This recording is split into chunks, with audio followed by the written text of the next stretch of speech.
Hello សួស្តីបងប្អូនទាំងអស់គ្នាថ្ងៃនេះជាថ្ងៃច័ន្ទដើមសប្តាហ៍បងប្អូនថត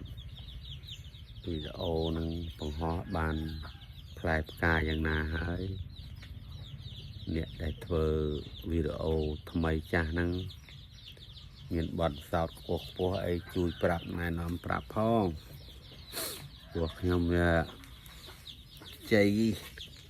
ចាស់តារូបទេប៉ុន្តែចំណេះដឹងអត់មានទេមិនតាន់រៀនចេះច្បាស់លាស់គេអត់ហ៊ានធ្វើវីដេអូខ្លាំងទេវីដេអូមុំទ្រឹស្ដីក៏មិនសូវប្រសពគេដែរនិយាយលេចទៅកើតភ្លេចដែលសួស្ដីបងប្អូនរៀបរាប់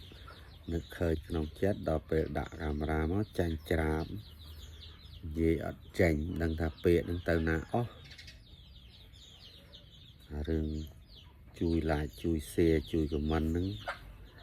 ចេះតែចាំហើយប៉ុន្តែតែមិនដឹងថារកអីធ្វើជាបង្អែកដើម្បីដើម្បីដោះដូរជាមួយនឹងកាមេរ៉ាហ្នឹង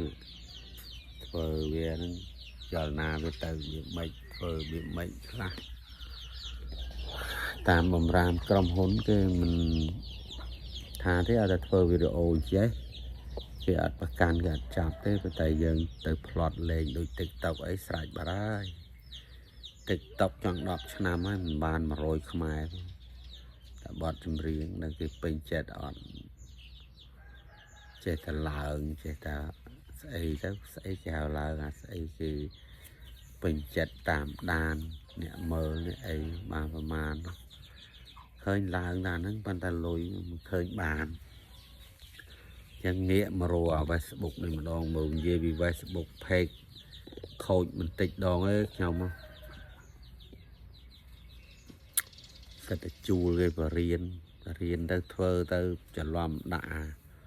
បង្ហោះឃើញអារូបភាពល្អដាក់បទចម្រៀងច្រឡំទៅដាក់ page មានរឿងអីទៅលេខសុលអស់មិនតន់កើតការអីផងទៅដាក់បទចម្រៀងដាក់អីណាទទួលកំហុសថាខុសហើយខុសអស់លុយច្រើនណាពេលនេះចង់ក្រោយបងអស់ហើយបើស្អត់កើតទៀតឈប់សុំចាញ់មិនអាចរលុយលើមេឃដូចគេបានខូចច្រើនពេកចង់អន់ចិត្តលេចង់រហើយចង់ធ្វើហើយ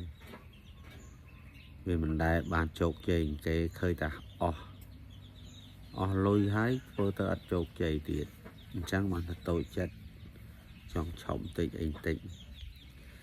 ប៉ិនគេថាចេះបដូរធ្វើតិចទៅសំវាទៅ